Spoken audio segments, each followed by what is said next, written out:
Olá, como vão? Eu sou José Luiz Tarran, livreiro e editor e também idealizador da Tarrafa Express, uma versão estadual da Tarrafa Literária, evento anual que vai chegar à sua 13ª edição, e a Tarrafa Express ela é uma oportunidade estadual promovida pela Lei Aldir Blanc, através de um edital da Secretaria do Estado da Economia Criativa e Cultura do Estado de São Paulo. E para mim é um prazer enorme estar aqui trazendo para a gente conversar hoje a Josélia Aguiar. Muito bem-vinda, Josélia. Olá a todos e todas, obrigada, Tarran, pelo convite. Eu Alegria que estar aqui com agradeço. você. Ah, que bom. E eu vou apresentar um pouquinho assim da Josélia, porque é chato a gente ficar falando da gente mesmo, né, Josélia? Então eu vou fazer aqui uma breve introdução, que ela nasceu em Salvador, na Bahia, em 78, jornalista, doutora em História pela Universidade de São Paulo, trabalhou na Folha de São Paulo, foi correspondente internacional, né, Josélia? Em Londres, é Isso, isso? em Londres, em Londres.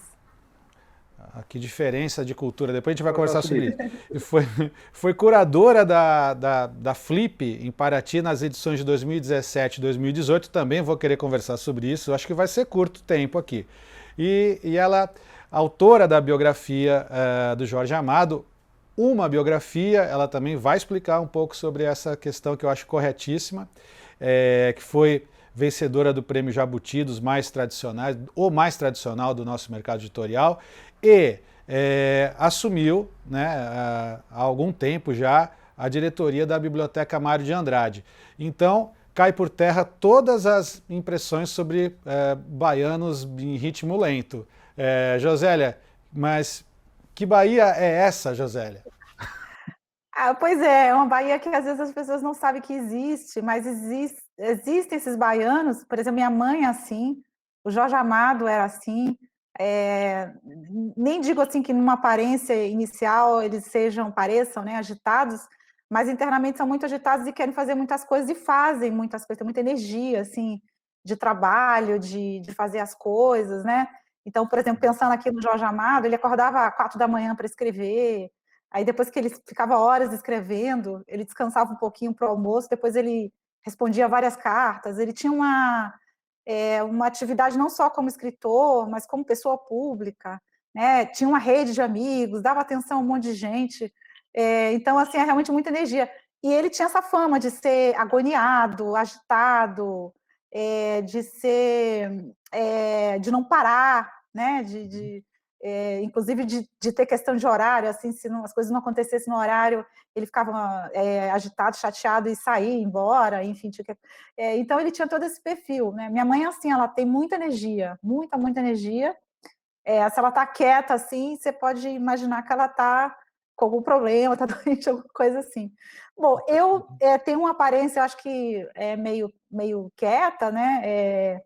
Mas eu, por dentro, assim, eu estou sempre pensando um monte de coisa, planejando, fazendo ao mesmo tempo várias coisas, né?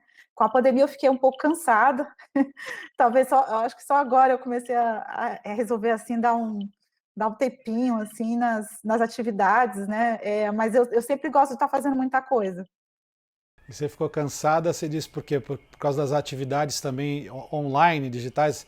Porque é uma armadilha isso, né? Me parece. A gente está fazendo algo digital agora e as pessoas costumam dizer assim: ah, mas é digital. Eu falo, não, digital tem toda uma preparação também, né, José? Sim, eu acho que menos por causa dos eventos online, é mais pelo seguinte, quando a gente trabalha em casa, né, quando todos estabelecem que estão trabalhando em casa, esse limite entre você estar trabalhando e você estar descansando meio que fica borrado. Então, eu recebo mensagem 9 da manhã, recebo 10, 11, meio-dia, 2 da tarde, 10 da noite. Então, assim, as pessoas, conforme o ritmo, tem aqueles que começam a trabalhar de manhã, de tarde, outros que estão trabalhando à noite até um certo horário, e funcionam mandando mensagem, e articulando, mandando e-mail, e agitando. Então, você acaba ficando o tempo todo, né? E no caso da Biblioteca Mário de Andrade, né? Que é parte da Secretaria Municipal de Cultura, então são muitas questões, muitas responsabilidades, e você fica o tempo todo online. Quando você se dá conta, você está o tempo todo sem conseguir desligar, né? Eu acho que esse foi o grande desafio que a pandemia trouxe para todo mundo, né? Dizem que trabalhar no computador, essas reuniões, enfim, acabam sendo mais cansativas que o presencial, né? Tem alguns estudos, né? Então, se você fica o tempo todo fazendo Zoom para fazer reuniões, né? Parece que você fica mais cansado do que se você tivesse presencialmente, né? Mas, enfim, vamos ver o que... Eu acho, no final, que essa questão do online foi muito bom para muita coisa. Por exemplo, fazer alguns cursos que você jamais faria, porque você fica distante, não vai enfrentar trânsito, você assistindo de casa, né? Ou às vezes o professor está em outra cidade, né? Outro país, Outro né? Então acho país, que é isso foi verdade. bem bacana, bem bacana. Sim. Você está falando desses horários, né? A gente acaba tendo que se impor uma disciplina para a utilização desses veículos de comunicação, né? Que o WhatsApp é um veículo de comunicação, o Instagram é outro. Se a gente não se disciplinar, realmente é dragado, né, para dentro disso. E, e na Biblioteca Mário de Andrade você falou que claro, tem uma vertente pública, né? Isso para você também foi está sendo um aprendizado? É a tua primeira experiência com essa aba pública?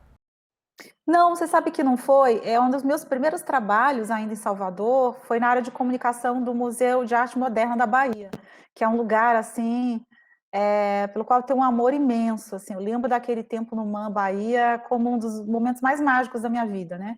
Era um período que o MAM estava efervescendo, né? O diretor era o Heitor Reis e eu era a pessoa da comunicação. Então tinha coisas acontecendo no MAM toda semana, grandes exposições. E o lugar é muito lindo. Não sei se aqui convido quem for à Bahia, não deixe de visitar aquele lugar que é um antigo engenho que ficava na cidade, né? E que foi reimaginado pela Lina Bobardi, né? Então é um dos lugares mais lindos, assim, com a beira-mar, um engenho à beira-mar, né? E aí, só que assim, eu diria assim que de fato é a primeira vez que eu entendo como funciona mesmo a coisa pública, no sentido assim de todos os trâmites burocráticos, de todos os ritos, protocolos, as coisas todas são muito documentadas, até uma doação, por exemplo, você recebe uma doação de livros, isso tem que estar muito bem documentado, com várias assinaturas, né? Então tem essas formalidades, né, que para quem não está acostumado parece assim, ai, que exagero, que coisa mais burocratizada, mas não, tem toda uma lógica de deixar documentado, de deixar transparente, de todo mundo saber o que é aquilo, né? Alguma coisa que chegou lá, quem que deu? Por que essa pessoa deu? Qual que é o interesse da pessoa de dar, né? Então, essas questões são desafiantes, né? Desafiantes de você manter ali uma certa, até diria que para quem não está acostumado, uma certa paciência mesmo, né, de conseguir, de manter, né, as coisas acontecendo, apesar desses trâmites. Sim, e lidar com o tempo, né? O tempo da máquina, você tem que entender esse tempo para você também se frustrar menos, né?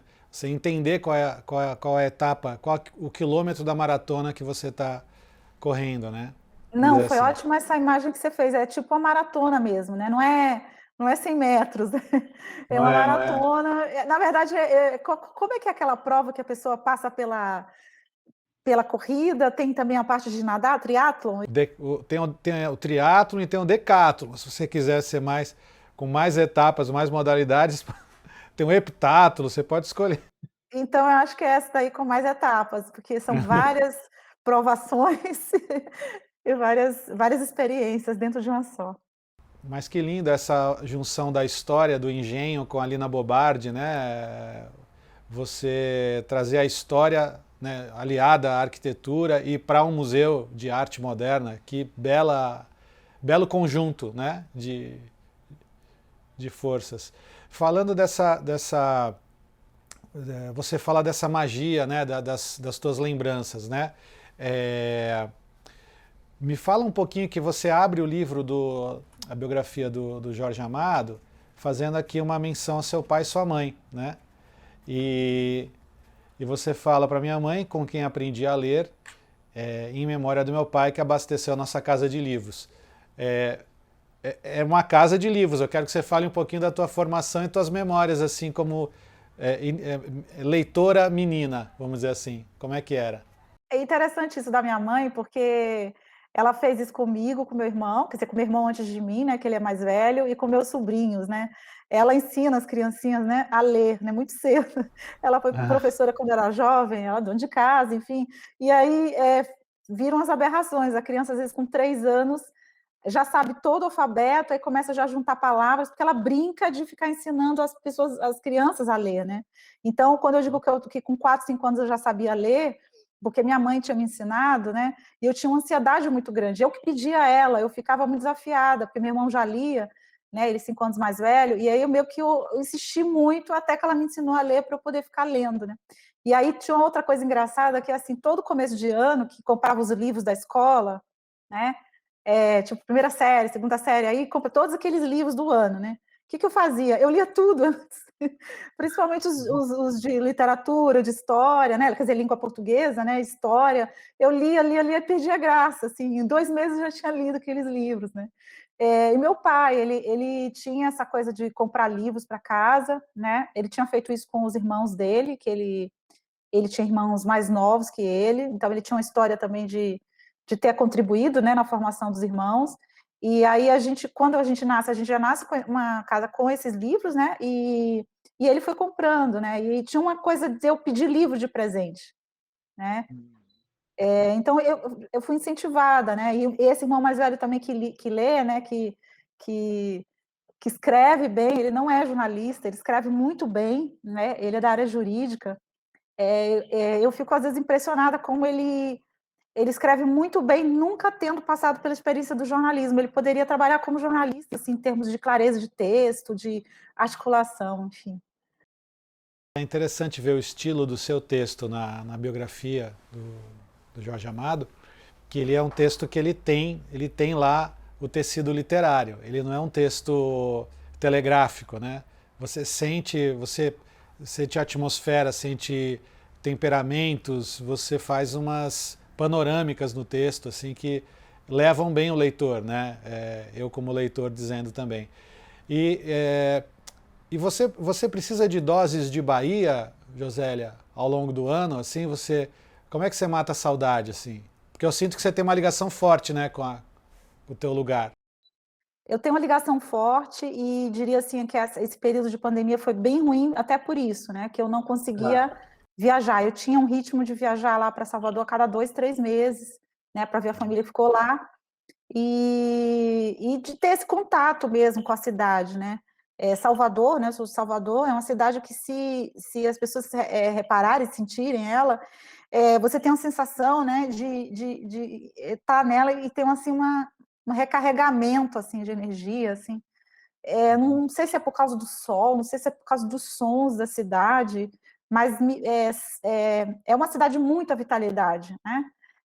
Então, muitas vezes você está chateado, triste, enfim, você vai para lá, você tem essa. Eu preciso sim ter esse contato.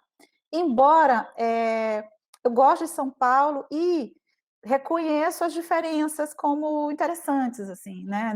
Eu não fico aqui, eu não fico sentindo falta de lá. Eu acho legal assim, tem aqui com o que a cidade de São Paulo tem de incrível também, e tem lá com o que Salvador também tem de incrível. Você começa a sentir que uma tem que ter o que a outra tem, aí a pessoa fica realmente muito frustrada. Fica uma tensão sem resolução, né? Mas São Paulo tem essa mistura incrível também, que todo mundo se sente um pouquinho nativo, né, também. É, continuando com essa questão depois eu não posso esquecer uma pergunta, mas depois eu vou te perguntar novamente sobre a biografia do Jorge Amado, mas vou ainda mantendo essa coisa do símbolo do livro. Esse objeto livro, ele também teve um elemento de decisão para você quando apareceu a Biblioteca Mário de Andrade, você tinha uma relação de magia também com as bibliotecas? Sim, sim, desde a época de criança também, eu frequentava muito biblioteca, né, em Salvador, né, eu frequentei, por exemplo, a Monteiro Lobato, que é uma biblioteca infanto-juvenil, que ficava perto da minha casa, né, eu dava para ir andando. Depois eu comecei a frequentar a biblioteca do ICBA, né, que é o Instituto Goethe, lá em Salvador, chama ICBA, que era muito boa, assim, em termos de literatura, humanidades, Na faculdade, né, eu pegava muita coisa emprestada, então eu sempre peguei muito livro emprestado em biblioteca, sou uma pessoa bastante entusiasta, né? E eu tinha uma coisa quando eu era criança, né, de gostar muito, enfim, eu tinha feito um teste de vocacional, né? Até antes da hora, né? Eu estava muito curiosa para saber qual era a minha vocação, e a primeira coisa que deu foi que eu devia ser bibliotecária, né? Olha Depois é aí. que eu desvirtuei e virei jornalista. E sempre tive muito livro em casa, né? Eu sempre tive muito livro em casa desde Salvador, né? Eu deixei livros em casa quando eu mudei para São Paulo. E aqui, onde eu moro, eu tenho praticamente são 2 quartos e quase 3, porque eu ocupei também o corredor, né? Com livros em todas as paredes. Então, eu tenho muita estante com livro e não tenho mais onde colocar, né? Eu tenho que fazer um desbaste aqui em casa, que é um problema de, acho que, de todas as bibliotecas, né? Saber fazer a hora do desbaste também. E sou muito entusiasta assim, da ideia de uma biblioteca pública, né? Para as pessoas terem acesso. É um país em que a gente precisa muito de democratizar o acesso aos livros, ao conhecimento, né? De criar essa cultura do livro, do incentivo à leitura. As pessoas não têm como comprar, às vezes, uma bibliografia inteira, e às vezes estão com uma certa avidez de ler vários autores e compram alguns, mas aí outros pegam emprestados. Então, acho que é muito importante. A gente precisava ter até mais bibliotecas, né? E tem alguns estudos que mostram que há uma defasagem de biblioteca e também de livraria, né? Ah, No imagino, país, né? No Brasil? Ah, no Brasil como um todo. sim, eu fico imaginando assim, você que deve ter uma grade, né, de atribuições muito ampla, né, à frente de um órgão como esse, você manter também a vocação original, você não pode perder de vista qual é a tua grande missão lá dentro, né? Eu acho que é essa, você aproximar a biblioteca do cidadão, né? Fazer ela estar viva. E claro que os eventos que você cria, a dinâmica que vai injetando vida agora no digital, mas vai dar tudo certo ano que vem, vamos lá. Eu acho que os eventos que você vai, os arredores que são, vamos dizer assim, as atividades, todas levam para essa aproximação do cidadão com a biblioteca e os livros, né? Sim, e não só em relação a eventos, por exemplo, tem toda uma dinâmica interna que passa assim por decisões minhas. Eu tenho uma equipe excelente, né, técnica de bibliotecários com quem eu falo o tempo todo. A gente se reúne, discute. Então passa, por exemplo, por definir o que vai ser comprado de livros, né? Como que organiza o atendimento, como que se mantém ali uma equipe com formação, com incentivo, enfim, para poder acompanhar as novas tecnologias, né? Como que resolve alguns problemas e até inventamos soluções, né, a partir das tecnologias, né? Então, acho que é um momento em que a biblioteca vai completar 100 anos daqui a pouco, daqui a 4 anos ela vai ser centenária, né? E ela tem todo o potencial para continuar sendo, né, uma grande potência, né? Ela hoje é a maior do estado, né, em termos de acervo, e a segunda maior do país. Então, por exemplo, a gente agora iniciou um projeto de digitalizar fichas catalográficas, que algumas coleções ainda têm fichas catalográficas e elas vão estar online, né? Então, vai ser também mais uma etapa aí de deixar o acervo mais à mão, né, das pessoas, né, que não vão nem precisar ir lá para poder entender o que tem lá e escolher. Genial. E como é que você consegue, ou em algum momento vocês conseguem transferir um pouco o espírito, tá dentre as atribuições da missão, o espírito do Mário de Andrade, que ele era um cara iconoclasta, né? Um vanguardeiro de verdade, assim. A relação dele com a cidade de São Paulo, né? Acho que deve. Eu fico agora imaginando essas missões dentro da missão, né? Sim, o Mário ele sempre foi uma grande inspiração para a gente, né? Porque ele consegue transitar, né, por essas culturas e pelos campos, né, de atuação diferentes, né? Então a biblioteca ela é tanto a biblioteca de quem está ali andando, né, pelo centro e entra para descansar e usar a internet, né, como ela é a biblioteca de pessoas que levam seus computadores já para ficar na sala lá e fazer seus mestrados e doutorados, né, jovens intelectuais, como ela também é a biblioteca dos saraus, do Islã, que a gente tinha, né, já no presencial, encontros com autores, né, teatro, né, então digamos, tem uma biblioteca ali para cada pessoa, né, ela é muito diversa, né, e queremos, né, acho que a programação, ela tem muito dessa diversidade, e o pensamento em torno dos catálogos também passa por decolonizar, né, os acervos que a gente tem. É claro que é uma coisa de muito longo prazo, né, não se faz essas atualizações de uma hora para outra, né, tem que ser uma coisa bastante criteriosa, mas é importante ter essa intenção. Acho que o Mário é uma figura muito contemporânea para a gente, né? Ele era tão especial, né, nos anos 20, nos anos 30, ele era tão múltiplo, né, que ele está perfeitamente enquadrado dentro da nossa época, né? Ele podia estar aqui com a gente conversando sobre todos os assuntos, né? Você traz o Pascoal da Conceição para falar, para O fazer o Pascoal fez personagem. várias coisas lá na Mário de Imagina. Andrade, né? Ele é muito parecido mesmo. É Eu acho que incrível, ele né? Dá uma, incorporou. dá uma presença quase que de verdade, assim.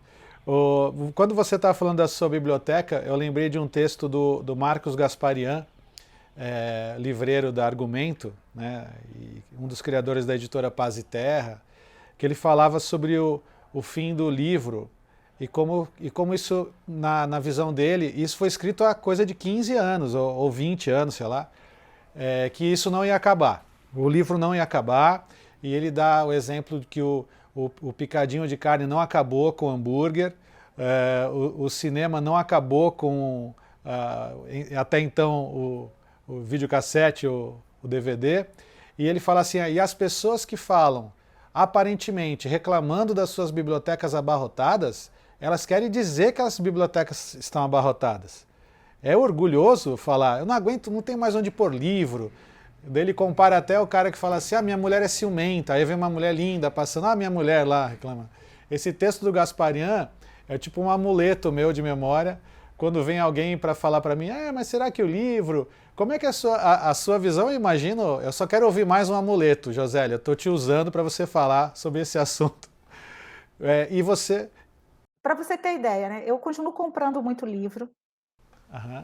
Eu podia pegar emprestado na Mário de Andrade, mas eu também continuo comprando muito livro, e eu compro muita coisa pela digital, porque depende do tipo de uso que você vai fazer daquilo, né? Alguns livros falam assim, eu quero ler no papel, eu quero ter a versão impressa, quero carregar a versão impressa, ler no papel.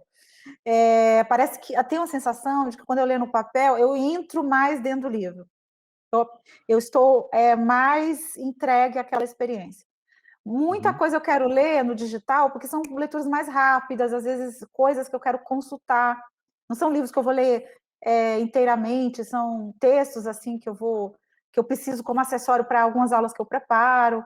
Então, assim, e às vezes são coisas que eu quero ler imediatamente, não dá para esperar uma semana.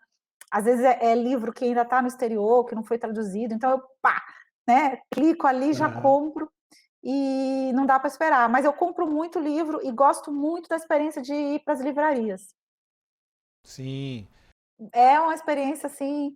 Eu estou falando com você de uma livraria, de onde a gente habita, né? E é muito interessante essa relação, né? Você tinha um livreiro seu lá em Salvador? Sim, a gente tinha, por exemplo, um sebo chamado Graúna, que era muito referência lá. Tínhamos um grande livreiro lá, que era da Livraria Civilização Brasileira, né? Que tinha algumas livrarias Civilização Brasileira no país, né? Era muito conhecido, ele era Demerval da Costa Chaves, né? E então, assim, tem essas figuras assim que ficaram conhecidas.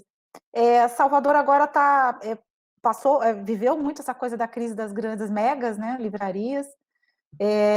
Até o meu livro, por exemplo, vocês não encontravam nas livrarias que elas iam lá. ela estava com dificuldade de encontrar o Jorge Amado, a biografia, porque as duas grandes redes, né, que faliram, né, que estavam em Uhum. crise, enfim, não tinham o livro, não estavam recebendo. E eu acho que a gente precisa muito trazer de volta essa experiência das livrarias de rua, das livrarias de nicho, né? Eu acho que Sim. esse é o futuro. E elas são necessárias na paisagem urbana, né? Assim como as bibliotecas, os teatros, os cinemas, né? É, mas essa sensação que você fala, você descreve como uma sensação de você entrar mais no texto, deve já ter estudos sobre isso, da retenção, né? Do que você, quando lê algo impresso, como você se relaciona com isso, né? Eu acho que realmente a gente retém melhor a informação no impresso, né? Essa coisa tátil, essa tranquilidade de você ter algo que não acaba a bateria, ou que se cai de quina quebra, sei lá, essas coisas. Pode derrubar um cafezinho no livro, tá tudo bem. Eu não acho que isso seja antiquado. Eu também não vejo uma ameaça hoje eu acho que está se assentando realmente esse complemento. A vida da leitura no e-reader e o livro impresso parece que vai bem. Me parece que ele vai bem como indústria mesmo, né? Sim, o que a gente foi acompanhando, né, que havia aí, vamos dizer, nos últimos 15 anos, né, uma expectativa até de que a gente não ia ter mais livro impresso, de que estava crescendo muito, né, as vendas no mercado de digital, e aí depois de um tempo, as vendas de impressos aumentaram, né, e houve, assim, digamos que até uma estabilização num certo patamar, né, Uhum. então não houve aquela ideia do fim do livro impresso, não se concretizou, né? Isso não aconteceu. E cada vez mais as pessoas veem a praticidade. Por exemplo, você vai viajar de férias, você leva o seu aparelho, né, de leitura eletrônica, e você tem ali, sei lá, centenas de livros para você poder escolher e no conforto. Você não precisa levar os livros dentro da mala, né? Então é uma coisa bem prática mesmo, né? E só que aí você tem interesse em comprar depois impresso ou acaba comprando coisas para ler estando em casa, enfim. E até na viagem, você acaba comprando um livro na viagem e aí fica uma Madeleine daquele momento da tua vida, né? Sim, sim, sim. Levar de E, lembrança, né? e- e falando em viagem, eu sei que você está na Biblioteca Mar de Andrade há quantos anos agora, Josélia? Desde 2019, então 2 anos Mais, e 6, 7 meses. mais Parece uma pandemia do que sem, vida. mais com pandemia do que sem, né? Mas isso está quase, acaba de ultrapassar, porque foi 1 ano e 2 meses presencial e depois agora 1 ano e 4 meses de pandemia, né? Só que a gente continua, a gente está indo lá agora, a gente tá tendo atividade lá, né? Só que com agendamento, né? As pessoas têm que fazer agendamento e com um certo controle de público, né? Não temos ainda eventos presenciais, mas a própria biblioteca está funcionando. Porque eu ia te perguntar em torno de você deve se mergulhar em referências de bibliotecas também pelo mundo, né? Porque isso deve ser estimulante também, você à frente de um equipamento como esse, você conhecer outras pelo mundo. Mas aí eu acho que vencendo a pandemia você vai poder concretizar mais, né? Essas comparações, aprendizagens e tudo mais. Voltando pro Jorge Amado, claro que ele é uma figura da Bahia e você teve uma sensação de fazer um serviço pelo Jorge Amado? Qual foi o gatilho que fez você mergulhar nesse projeto tão ambicioso, né? Fazer uma biografia do Jorge Amado? O livro ele nasceu de um convite, né, de um editor. Eu não estava esperando, né? E ao mesmo tempo, conforme eu ia pesquisando, eu sentia que eu estava fazendo alguma coisa assim de muita responsabilidade, né? E de que talvez pudesse significar, né? Despertar interesse de outros pesquisadores, né? Porque assim, o Jorge Amado não é somente um escritor muito popular, mas ele também é um escritor que trata de várias questões, né, do próprio país. Então, ele não somente atrai os leitores, né, comuns, enfim, como também, às vezes, pesquisadores de determinados temas, assim, quase que como para além da própria literatura também, né? Então, eu sempre tive a sensação assim de que o que eu estava fazendo ia ser útil para muita gente de várias áreas, né? Não somente o fã do Jorge Amado que lê os romances, mas pessoas que pesquisam ele. E foi um aprendizado muito grande sobre o Brasil. Eu queria dizer que, ao final, né, eu passei a conhecer muito mais de história brasileira, história política e cultural brasileiras, e muitas fichas foram caindo, né, conforme eu fazia o livro, né? E desde o começo, né, eu percebi que eu tinha que retratar o meu personagem dentro de uma história política e literária brasileira, né? E com essa também entrada assim, em outros países, enfim. Ou seja, repercutindo também em coisas que aconteciam no mundo, né? Porque ele dá margem, né? É um personagem que possibilita isso. Algumas vidas não são tão públicas quanto a dele, algumas vidas não são tão, não se expandem tanto, né? Por áreas, né? Quanto a dele. Então ele teve uma vida muito ativa, né? E de muitos movimentos, né? Então eu queria muito que o livro passasse essa visão do Jorge Amado, né? De uma pessoa de vida muito intensa, transoceânica, né? E de até muitas reviravoltas. Cosmopolita também, claro. É, e onde ele, quais fontes ele bebeu, Josélia? Porque o Jorge Amado é um grande contador de histórias, né? Você conseguiu pegar os rastros do Jorge Amado na formação dele como leitor também? Sim, sim, isso era possível a partir de vários elementos, né? Você tem desde entrevistas que ele concedeu ao longo da vida, em que ele mencionava autores, livros. Você tem as memórias dele também, que ele menciona também. Você tem livros que ele deixou nas bibliotecas, nas estantes dele, né? Então, ele tinha um apartamento no Rio de Janeiro com uma biblioteca em casa, e eu pude entrar nesse apartamento e ver os livros que estavam lá, que tinham sido livros dele. Então, foi nesse momento, por exemplo, que eu encontrei a coleção completa do Lima Barreto.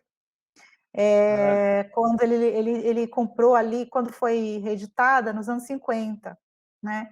Então, pude depois ver livros que estão na Fundação Casa Jorge Amado, que ele trouxe do leste europeu, né?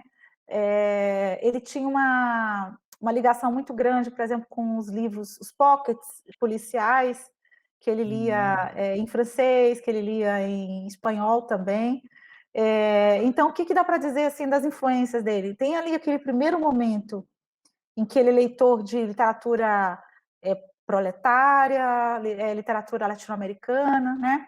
Muito de autores brasileiros contemporâneos a ele, né? Ele acompanha a literatura mundial, ele sempre acompanha com interesse tanto os brasileiros quanto os latino-americanos, né? Os autores que eram os pares dele, os interlocutores, né? No mundo inicialmente comunista, né? Até ali os anos 50, 60, muitos amigos, né? Que eram da esquerda. E ele tinha esse hábito de sempre ler histórias policiais, né? Isso é uma coisa bem interessante de entender, assim, até do próprio projeto literário dele, né? Porque deságua, né? Ele acaba, a gente é o que a gente lê também, né? E aí deságua no estilo dele, né? Uma vez eu lembro que alguém fez uma charada sobre o Paulo Coelho, né? Falando assim, por que Paulo Coelho vende tanto, né? Aí falou assim, porque ele vende para quem não lê. Foi a charada. E isso não deixa de ser um grande mérito. E o Jorge Amado, eu acho que também ele teve essa grande legião de leitores, e até leitores sem pedestal, né? Sem cerimônia, solenidade, sem academia, mediados pela academia. Sim, sim, ele é bastante acessível, era um desejo dele, era algo que ele tinha em vista, né? De ser um autor popular, né? Numa época que havia oposição, autor popular e autor burguês, né? Então ele queria ser autor popular, é interessante entender também essa época, né? Tanto que ele não se dava muito com os modernistas, ele gostava muito do Oswald de Andrade, mas ele, em geral, achava que os modernistas eram da elite, né?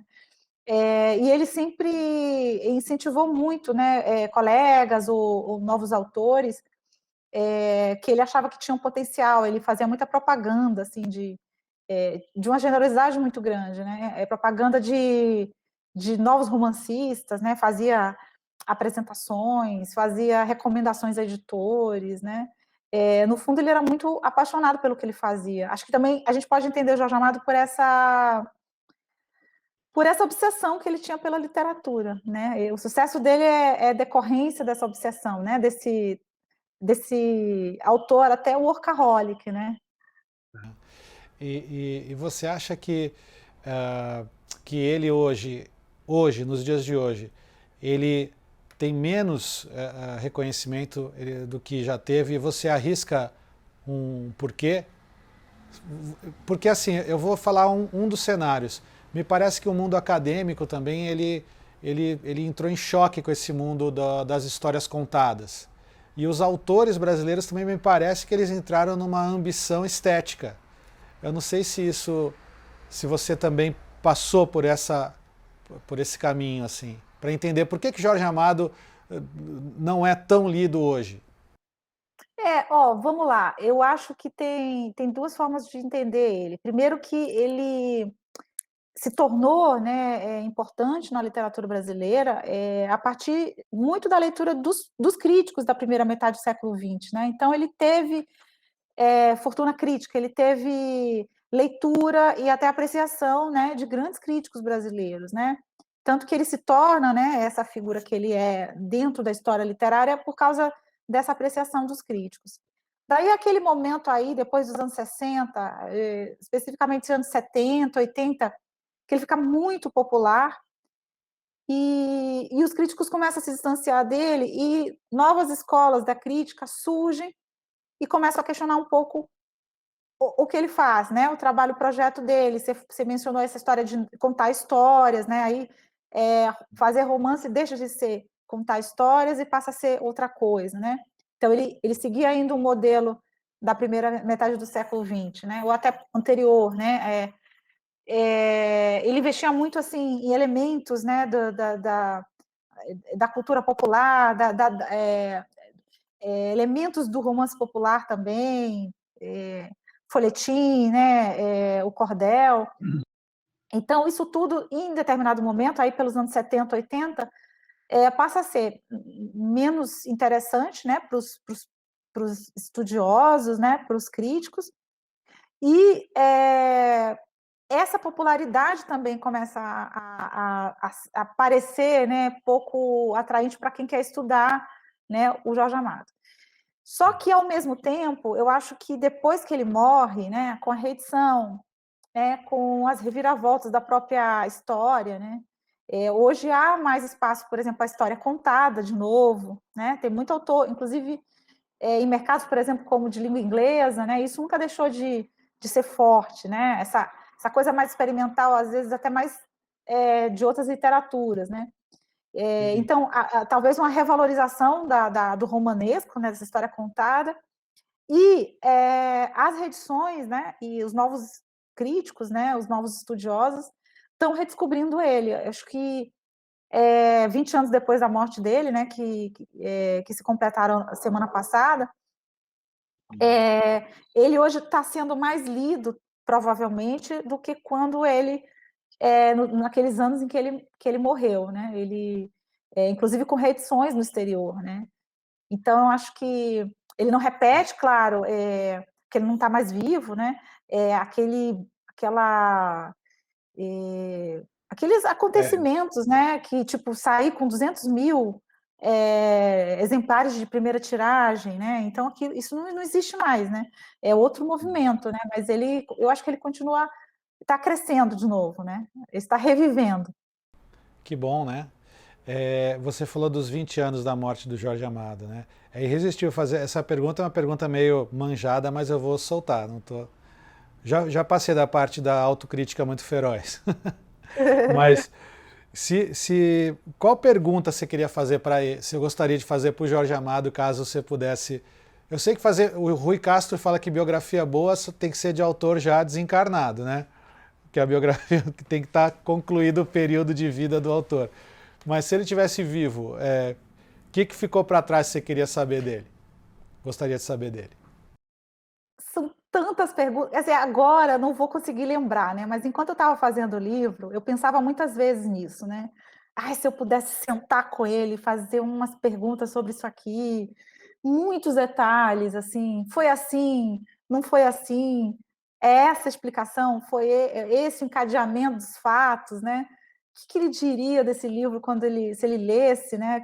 Será que ele ia achar que foi assim que as coisas aconteceram, ou que eu estou inventando já aqui um rumo diferente para as coisas, né? Então, eu tinha muito essa questão, assim, enquanto eu fazia o livro, né? Se eu pudesse perguntar para ele alguma coisa, se eu pudesse perguntar para ele alguma coisa hoje, imaginasse uma pergunta para hoje, talvez perguntar para ele como que ele acha que a gente pode trazer, fazer mais leitores no Brasil. Pensando retrospectivamente, né, em como as coisas deram certo para ele, o que estava faltando, né, tanto para os escritores, né, quanto para nós também que trabalhando de alguma maneira com a área, né, o campo dos livros, né, seja você como livreiro, seja eu na biblioteca também, ou como jornalista da área de livros, né, afinal de contas, o que está faltando da gente fazer, né? Eu acho que essa é uma pergunta que eu acho que eu gostaria de fazer para ele. Muito bom. Eu lembro quando eu conversei com o Laurentino Gomes uma vez e ele falava exatamente você falou do Jorge Amado Workaholic, né? O Laurentino, ele mergulhou também, né, nessa coisa de desbravar lugares, vai para o lugar, conhece o livreiro, conhece o leitor. Eu acho que essa campanha, entre aspas, política que ele faz, né, para cada livro, eu acho que essa presença do autor se soma mesmo. O Jorge Amado, você contando dessa disposição dele para trabalho, para tudo mais, acho que passa por aí também, né? Sim, ele até porque o nosso mercado de livros é um mercado e sobretudo na época dele, né, que ainda que ainda precisava muito do estímulo do próprio autor, né, de fazer certos papéis, né, de também ajudar a promover o próprio livro, né. Então ele cumpria esse rito perfeitamente, assim, ele não se incomodava de ser esse autor que fala sobre o livro, que vai para os lançamentos, que tem toda uma forma de atender o leitor dele, né, de ser abordado, tem uma coisa bem interessante no Jorge Amado, que os filhos até contam muito isso, que eu acho muito divertido, né, muito divertido. Cada vez que ele viajava e ele passava por algum lugar, e ele era bem atendido, seja pelo garçom, seja pela camareira, pela cozinheira do lugar e tal, ele anotava o nome e o endereço da pessoa. E quando ele chegava na Bahia, ele mandava livros dele para essas pessoas, né. E aí o filho dele contou uma história muito divertida, que uma vez ele teve um problema com um vizinho. É uma história de divisão de quintal, coisa assim, né, e que no meio o Jorge Amado teve que conversar com esse vizinho, teve que ajudar ali até a fazer uma mediação do conflito, né, e que quando terminou a conversa, que tinha sido bem difícil, que o Jorge Amado pediu a ele o endereço e tal, não sei o quê, aí que ele falou: "Pai, pelo amor de Deus, né". Para ele, aí tem limite. Ou seja, até para uma pessoa com quem ele estava tendo ali um certo conflito, ele no final pediu ali o endereço, enfim, para poder mandar os livros, né. Então acho divertido isso ele ia almoçar ou jantar na casa dos amigos, e depois ele ia na cozinha cumprimentar a cozinheira, dizer que tinha gostado muito, aí pedia o endereço dela, né. Olha que Então, legal. ele tem essa coisa Isso é marketing, isso é marketing. marketing. Sim, marketing. Muito O, antes, diz, assim, diz, dos autores fazerem isso, né. hoje é mais raro, até tem, mas aqueles vendedores das editoras que vão nas livrarias, né? E um dos vendedores mais velhinhos que eu me lembro, que eu estou há 30 anos no ramo, e então desde os 18 anos. E um desses vendedores me falava assim: ah, você vê o Harry Potter vender, você tinha que ver o que era Érico Veríssimo. Érico Veríssimo vendia, mas eram de pilhas, as pessoas botavam pilhas que do tamanho de pessoas nas livrarias e vendia. É tão interessante a gente pensar nesse mundo, né, dos blockbusters daqui, né, brasileiros também.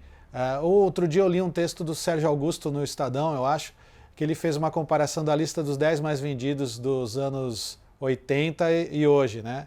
Que tem muitos enlatados, né? Mas acho que passa realmente por esse marketing rudimentar, muito criativo, que até o próprio Paulo Coelho, voltando a falar dele, disse que o Paulo Coelho ia nas livrarias e perguntava onde estava a pilha do Diário de um Mago, né? Ele se fazia de cliente para dizer que tinha que encomendar, comprava próprios livros dele na livraria quando era desconhecido. Então, acho que é arregaçar as mangas mesmo e ir em busca do leitor, né, Josélia? E ter um certo entendimento também, né, de que as pessoas também precisam ser cativadas, né, conquistadas, né. Eu acho que é talvez o segredo de quem consegue esse relacionamento, né, com seus leitores e fãs, né. Sim, e essas práticas dos autores também, eu não sei se você fez atividade com os livreiros, porque a Todavia eu não sei que é a editora, mas a Companhia das Letras promovia encontros dos autores com os livreiros, né? Para dar esses ganchos, né? Inspirar os livreiros também. Uhum. Um pouquinho antes do meu livro sair, teve um encontro meu, né, com pessoas que escrevem na internet, blogueiros, enfim, acho que livreiros também, lá na sede da Todavia. Foi assim, bem especial, né? Que o livro não tinha saído ainda, eles receberam em primeira mão exemplares, né? Eu fiz um lançamento aí muito bacana aí Aqui em na Santos, né? Realejo, em Santos, né? Sim. E foi bem interessante porque foram leitores do Jorge que gostam justamente da parte comunista dele, né? E livros que se passam, né? Tipo Subterrâneos da Liberdade, que tem Santos também como cenário, né? Então eu Sim. percebi assim que ele tem um leitorado, né? Com uma identidade muito própria aí, né, e os livros dele preferidos também são de um determinado perfil.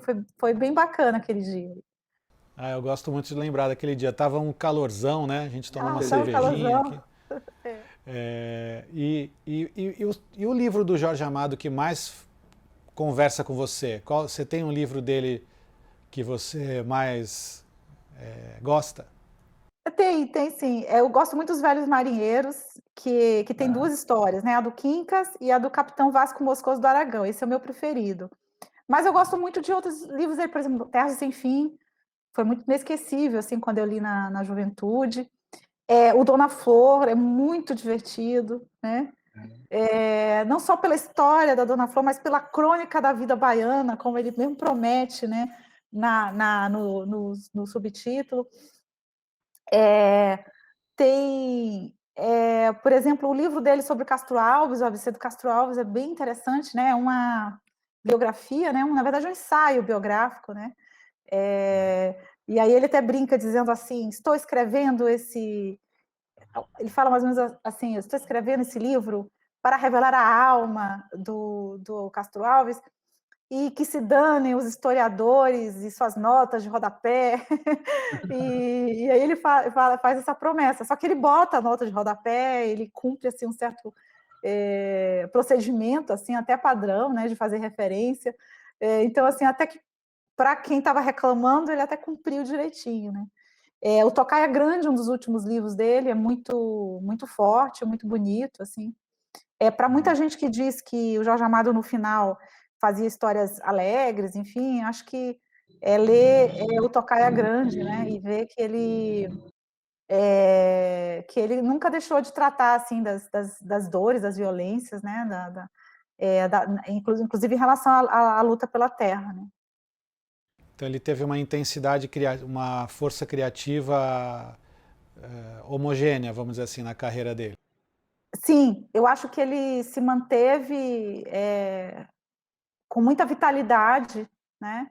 É claro, tem alguns livros mais fortes que outros. O próprio Velhos Marinheiros não é considerado dos mais fortes, né? Dos mais populares. Mas eu acho que ele manteve, sim, ao longo da trajetória dele. Muito bom. E explorando um pouquinho também a tua experiência na Folha como jornalista. Eu estava vendo aqui a programação da Tarrafa Express, de 8 convidados, 7 são jornalistas. Eu falei, meu, como o jornalista se adapta também, né? Vai para as outras áreas, que é um sinal também de como o jornalismo está dinâmico, né, Josélia? Não dá para não ser nos tempos de hoje. Tudo, muita coisa está em transformação. Mas e essa junção de Salvador com Londres, assim, o que te essa experiência de trabalhar na Folha como correspondente, o que isso te mexeu com você? O que você tirou disso, culturalmente, assim? Eu acho que eu tenho uma coisa de sempre ver o que está acontecendo, né? Em termos de lançamentos, de livros, de vida cultural, sobretudo na Inglaterra. Eu nunca deixei de acompanhar o que está acontecendo. Eu tenho muita curiosidade de ver o que existe de bibliografia quando eu estou estudando algum assunto. Eu tenho essa quase que assim, eu gosto de pisar, né, nesses vários mundos, né? Eu não perco, né, a conexão com ele, né? Com esse outro lado, né? Mas assim também tem eu gosto muito de valorizar o que é brasileiro, assim. Então é uma curiosidade sobre o que está acontecendo lá fora, mas guardando lugar também para admirar o que é feito aqui, né? Não é aquela relação de só o que está acontecendo lá fora me interessa e é bom, não é isso não. É que eu acho que dá para fazer essa combinação e potencializar, né, o conhecimento enfim. Eu tenho saudade de Londres, apesar de ser um lugar frio, né, e cinzento, né? Os dias claros eram muito claros, assim, sobretudo de inverno, né? Eram dias muito claros de inverno, com sol muito azul, né? Desculpa, com céu muito azul, né? Cheguei a pensar Livrarias em voltar incríveis, para né? lá. Livrarias maravilhosas. Tinha uma lá chamada Hatchards, que é uma das mais antigas do mundo. Se eu não me engano, ela é do século XVIII, sabe? Charmosíssima, né? E eles tinham uma coisa de vender livros autografados, de capa dura, né? Porque primeiro sai a edição em capa dura e depois a edição de capa normal, né? Que é a que a gente conhece. E eles tinham uma coisa com os escritores, né? De colocarem à disposição os livros já com assinatura, né? Eu adoro Eles fazer isso aqui trabalhavam também. muito legal, muito legal. Eu lembro que eu fiz isso aí também. E lembro, por exemplo, de ter encontrado um Gilgore Vidal, né? Sabe? Entrevistei ele para a Folha de São Paulo. Foi incrível, assim. Foi assim, peguei ele de surpresa, né? Eu não sabia se ele ia dar entrevista que eu não tinha combinado, ele acabou falando comigo, assim, respondendo algumas perguntas, né? Que cresceram muito, né? Uhum. Mas os baianos gostam de Londres, né? O Caetano fez um grande disco lá, né? É verdade, o exílio dele, né? E tem o nosso amigo Dedé Laurentino lá também, que é de Olinda, né? Tá por lá. E, e dentro dessa variedade de atribuições das tuas multifacetas aqui, você encarou a curadoria da Flip por 2 anos em Paraty, né? Quando você recebeu esse convite, você já imaginava o mercado editorial como ele é, com as guerras de egos? Como é que foi você administrar? Eu tenho isso numa dimensão menor aqui, mas eu fico vendo, nossa, queria saber da Josélia diretamente. O que aconteceu? Eu já era jornalista da área de livros, né? Então acompanhava, fazendo reportagens, matérias, né? Perfis, enfim, para o Valor Econômico. Tinha passado pela Folha, tinha sido colunista de livros na Folha, tinha feito a Entre Livros, né? Que foi o começo de tudo aí, dessa minha reaproximação, né? Porque assim, quando eu era jornalista em Salvador, eu fui jornalista de cultura. Quando cheguei em São Paulo, eu trabalhei um tempo com economia, né? E aí minha reaproximação com a cultura do livro, enfim, com o mercado editorial, foi com Entre Livros, depois, de novo, na Folha, né? Onde eu estava pela segunda vez, e o Valor Econômico. O que aconteceu? É uma loucura, assim, no sentido de que os editores fazem o papel deles, né, de sugerir, de procurar, de perguntar, de propor, né, e tem uma hora que você recebe, enfim, sugestões e provas, livros, enfim, de todos os lugares, você não... É difícil dizer não, quer dizer, você tem que dizer porque você tem um número limitado de convites para distribuir, por uma questão até orçamentária, né? E tem você pautas tem que também, né? muitas escolhas. Fazer escolhas de pauta, né? Então, você não pode ter dois do mesmo tema em mesas diferentes, você não vai repetir, enfim. Então, muitas vezes você perde, às vezes tem uma pessoa muito bacana porque você já convidou outro, enfim. Mas é a ideia da curadoria, né? A ideia de que você tem ali suas grandes questões ou as explorações que você quer fazer naquele ano, e é isso que tem que definir as tuas escolhas, né? Senão você fica perdido, senão como é que você escolhe se você não tem ali...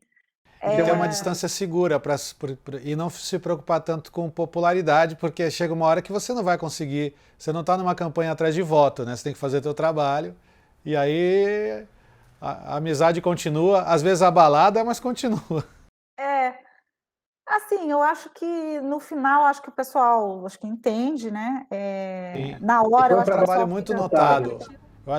Eu acho que as suas flips foram corajosas no sentido também do posicionamento, da curadoria como algo assim notado dentro do trabalho, né? Então, queria te dar parabéns também por esse teu trabalho aí. Foi na época foi difícil. Agora está mais fácil fazer daquele jeito. Agora naquela época foi bem difícil. E olha que a gente está falando de algo que aconteceu tem 3, 4 anos, né? Isso que é incrível, como que as coisas mudaram muito rapidamente, né? Muito rápido, né? Tudo muito rápido. E tudo muito à flor da pele também, né? Muita flor da pele. Dentro desse país polarizado pelo algoritmo agora, eu fico imaginando, nossa, qualquer decisão é polêmica, né? E eu quero fazer o seguinte agora, Josélia. Eu quero já te agradecer que o nosso tempo está chegando. A produção está fazendo sinais para mim maravilhosos. Eu queria que você visse também. Mas são sinais bem divertidos que eles estão fazendo, assim. Parece um aeroporto. E eu tenho uma pergunta que eu estou fazendo para todos os convidados da Tarrafa Express. E essa pergunta assim, é de bate-pronto. Eu faço e você responde na lata o que te vier. Eu quero ver a tua... Quem vai ser o presidente do Brasil? Essa eu não vou fazer não, estou com medo de fazer essa pergunta. Minha coragem tem limites. Mas a pergunta é a seguinte, se você fosse escrever um livro durante esse período da pandemia, qual seria o título desse livro? De Volta para o Futuro. Bom, eu sabia que você ia ter uma resposta rápida, mancheteira. Ótimo, isso tem um subtítulo enorme para esse título, né? Mas adorei. Obrigado, Josélia Aguiar. Muito.